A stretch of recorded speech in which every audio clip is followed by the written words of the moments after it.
Chile, un país donde unos pocos acaparan la mayor parte del agua disponible. Un agua con la que se especula en una insensata búsqueda del lucro que no respeta nada ni a nadie.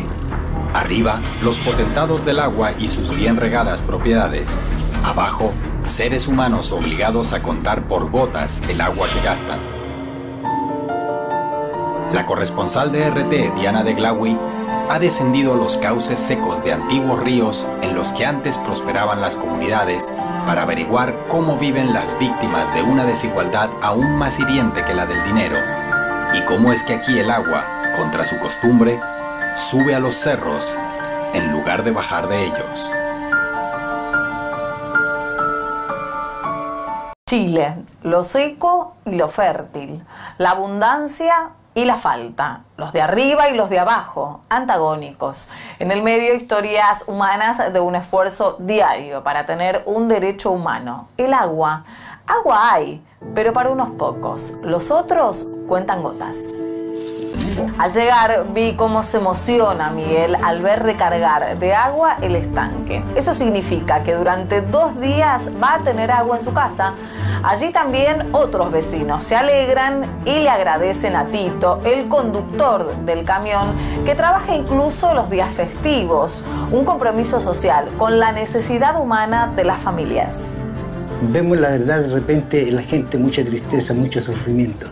Es base justamente al agua. Nuestra misión es acercarnos a ellos, como ustedes pueden ver, a dejarles su agua. Agua que les corresponde, que necesitan. Chile es uno de los países de mayor desarrollo de América Latina, pero con una problemática social que afecta a los más vulnerables. Es el único país en el mundo en que todas sus fuentes de agua terminan en manos privadas. Y por ende, el que tiene plata tiene agua. Si alguien puede invertir en pozos, adquiere en la Dirección General de Agua un derecho gratis.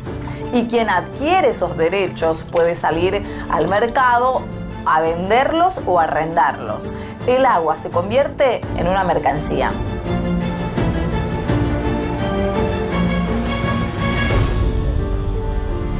Hay 2 formas. La primera es que yo acudo a la Dirección General de Aguas y solicito la inscripción de un derecho de agua que es gratuito y a perpetuidad. Pero hay otra forma. Yo ya tengo un derecho de agua, pero no lo uso y lo quiero vender. Y hay otra persona que lo quiere comprar. A mí me lo dieron gratis, pero yo lo puedo vender. Exacto. Eso es legal. Hay un negocio. Hay un negocio y que nace producto de la separación del agua de la tierra.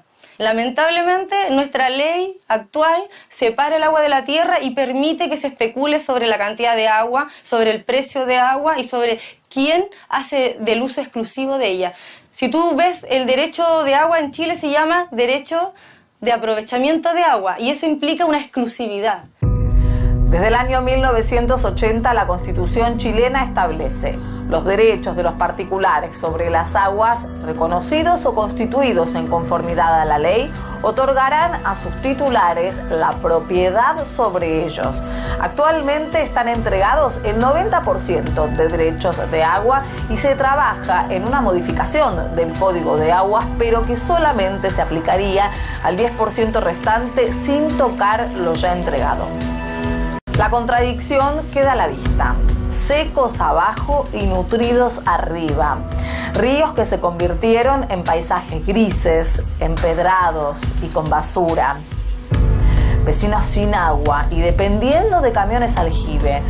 Todo en contraste con lo alto y a lo largo de los cerros. Cuando miraba el cielo era de un paisaje verde, frondoso y fértil. Aquí estamos con el río seco.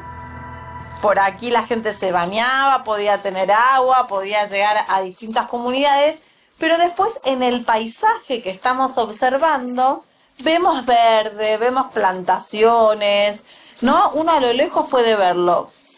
¿Por qué sucede esto? ¿Por qué acá no hay agua y por ahí se ven plantaciones en los cerros?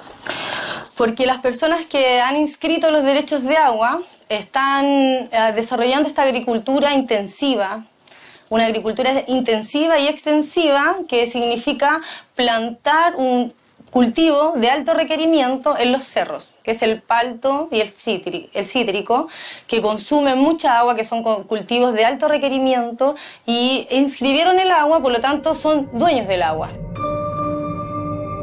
Los cerros no tienen capacidad de cultivo. Quienes compraron los terrenos de los cerros barrieron con la flora y la fauna autóctona del lugar para sembrar frutas de exportación.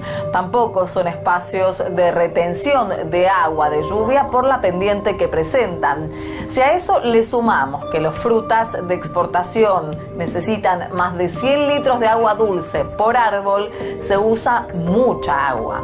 ¿Cómo llega el agua a la cima del cerro? Inversiones de drenes que conducen el agua de los acumuladores a cada arbolito. Y mientras el vecino riega, otros están tomando agua de camión aljibe. Eso duele, eso le duele a la comunidad. No es una pelea contra el empresario, sino que la comunidad dice, por favor, queremos que haya agua para todos. El empresario, ¿no podría darle un poquitito de esa agua?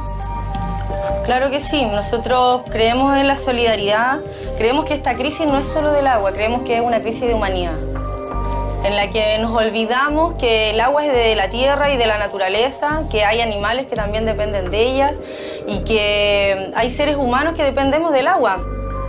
Naciones Unidas reconoció el derecho humano al agua y al saneamiento, reafirmando que el agua potable y limpia es necesaria. Y ahí estaba yo, escuchando historias de la población que tiene que rogar por agua mientras a otros les rebalsa. Lo que más me ha impactado es escuchar a las personas decir que lloran lágrimas secas. Que en Petorca se llora lágrimas secas porque no hay agua para todos. Hay agua para algunos. Hay agua para quienes tienen el poder y el dinero para inscribir los derechos o para comprar un derecho de agua o para construir un pozo profundo. En 1981 la dictadura de Augusto Pinochet privatizó las fuentes de agua en Chile. Eso hizo que la gente a lo largo de todos estos años vaya teniendo cada vez menos agua para sus quehaceres en sus casas. Sin embargo, observamos estas grandes piletas de agua dulce que riegan a todas las plantaciones de frutas de exportación, pero que le sacan el agua a la gente.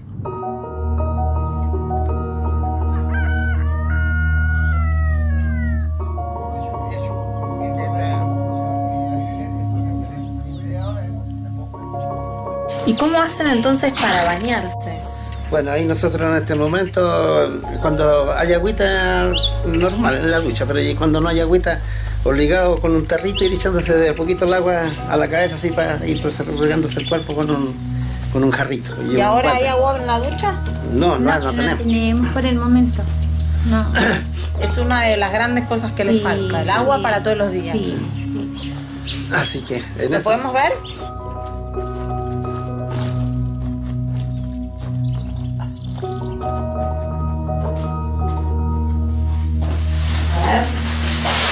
¿Abrimos? No sale nada. Nada, ¿ves? Nada. Joaquín y Ana María, como todos los campesinos, trabajan a diario y con esfuerzo en la tierra y en el cuidado de los animales. Ellos cuentan las gotas de agua que tienen y cuando les puede alcanzar, pero están rodeados de enormes piscinas contenedoras de agua dulce de las agrícolas.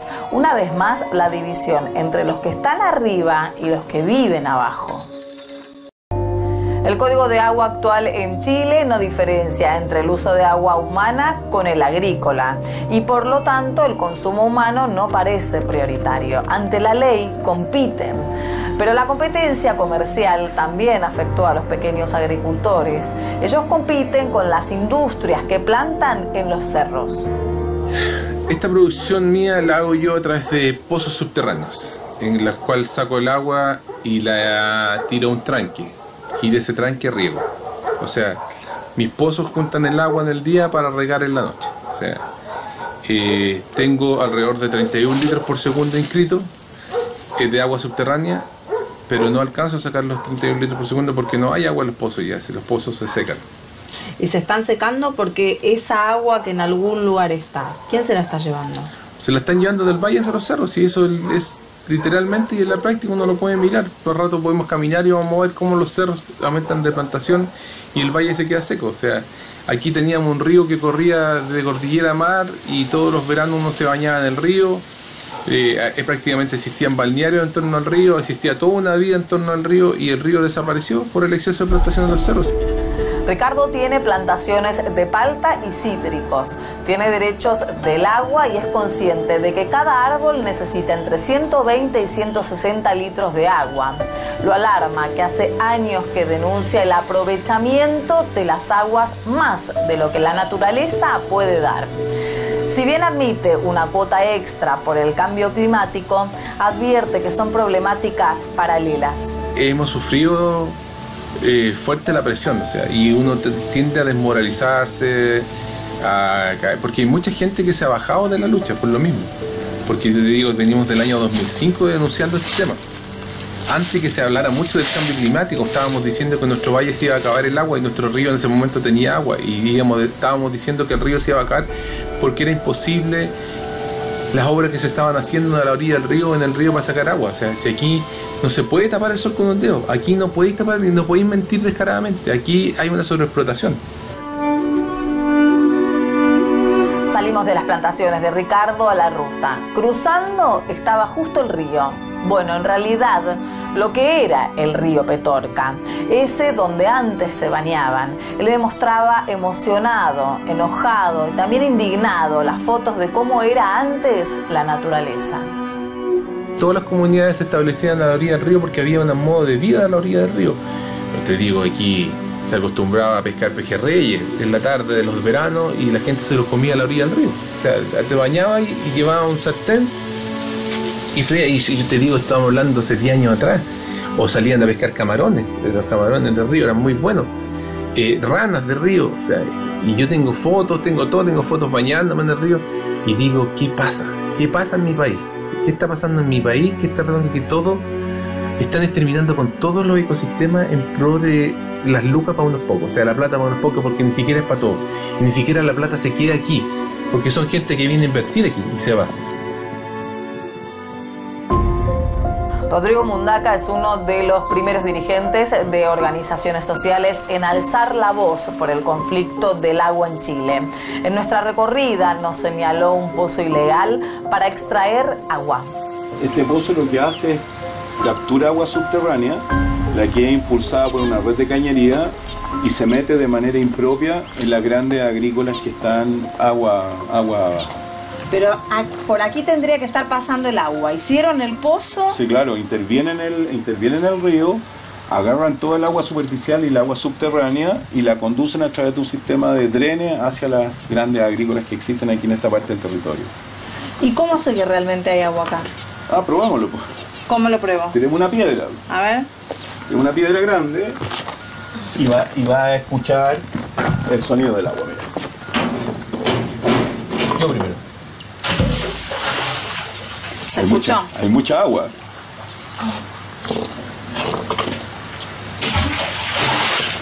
Se escucha el agua, hay mucha agua. Esto que está acá es una irregularidad. Es una irregularidad porque se supone que los ríos son bienes nacionales de uso y dominio público y cuya administración le corresponde a los municipios. Los pozos ilegales se volvieron una problemática. Siguen desviando agua de ríos que se declararon en restricción. Eso significa que ya no se puede otorgar más derechos porque precisamente comenzó la escasez. Son esos ríos que en su naciente tienen agua, pero que sus cuencas se secaron. Esto es un robo de agua. Nosotros como organización, yo soy el vocero nacional de Modatima, llevamos denunciando este tipo de prácticas hace muchos años, más de una década. Durante mucho tiempo los malos gobiernos han negado la existencia del robo de agua en nuestro territorio, en la provincia de Petorca. No obstante, hace poco tiempo atrás, en el mes de junio del 2018, se hicieron fiscalizaciones por parte del Ministerio de Obras Públicas, quienes confirmaron de que en la provincia de Petorca, lo dicen eufemísticamente, no dicen hay extracción irregular de agua. Nosotros decimos que hay robo de agua. La situación es extrema, falta agua y comienza a ser menos para todos, también para la industria. El gobierno se vio obligado a revisar los pozos y ver si efectivamente hay pozos ilegales. Y podemos decir que de estas 266 fiscalizaciones hay 105 que tienen reparos. Ahora, ¿por qué no es una sentencia definitiva? Porque nosotros detectamos una situación y hay un periodo en que la persona puede explicar por qué ocurre eso. Ya empezamos a aplicar multas con estos nuevos sistemas. Hemos aplicado multas a 7 importantes productores y con montos totales de 337 millones de pesos. ¿Se acuerdan que les dije que el Código de Agua no diferencia entre la necesidad humana y la agrícola? Bueno, entonces lo que hay que cuidar es el agua, pero la sensación que me da es que hay que cuidarla para que no afecte al motor de las finanzas del país y después ver cómo afecta a la población vulnerable. El desafío como país es lograr que esa agua, que es un insumo, se utilice del modo más eficiente, de modo que genere la mayor cantidad de Producto Interno Bruto, que en definitiva lo que termina beneficiando a las personas. O sea, hay sectores productivos que no subsisten sin agua. La agricultura no subsiste sin agua, la minería no subsiste sin agua, más del 13% de la energía que nosotros recibimos no subsiste sin agua. Y ese principio de que es un insumo y que tenemos que utilizarlo eficientemente, en el caso de Chile se ha logrado muy bien con nuestro sistema. Ahora, eso hay que hacerlo compatible con otras 2 demandas que son también bien importantes: el consumo humano y la conservación. Según Naciones Unidas, los ciudadanos requieren en promedio 100 litros de agua diariamente como para satisfacer sus demandas de servicios higiénicos y preservar la vida. Los camiones aljibe, de los que dependen los vecinos de la provincia de Petorca, logran distribuir entre 40 y 50 litros por persona. La población entonces no tiene agua, no tiene agua, pero la fruta se puede exportar. Si tú lo querés poner en un término bien literal, hoy día es mucho más importante 1 kilo de palta que la vida de las personas más sencillas de nuestro territorio. Eso es lo dantesco. En el largo paseo que hicimos con Rodrigo y hablando tanto del agua y del negocio que hay detrás de ella, me puse a pensar cuánto cuesta en dinero el agua.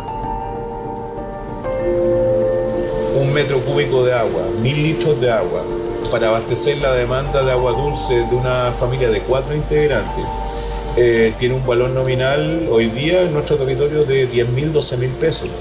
¿Cuántos serían dólares? Eso equivale aproximadamente a 15 dólares, 20 dólares, casi 20 dólares si lo tomáis como denominación 600 pesos en dólar.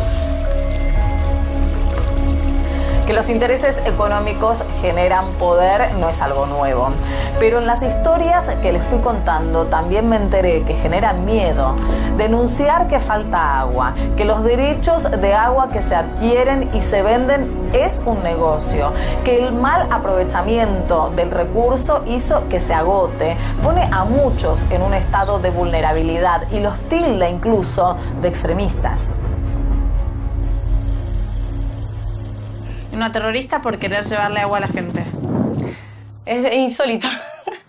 Pero creo que no es verdad y creo que es una defensa un poco absurda, un poco desesperada de quienes saben y en el fondo de su corazón que hay una avaricia, que hay un egoísmo detrás de quien riega mientras otros toman agua de camión aljibe.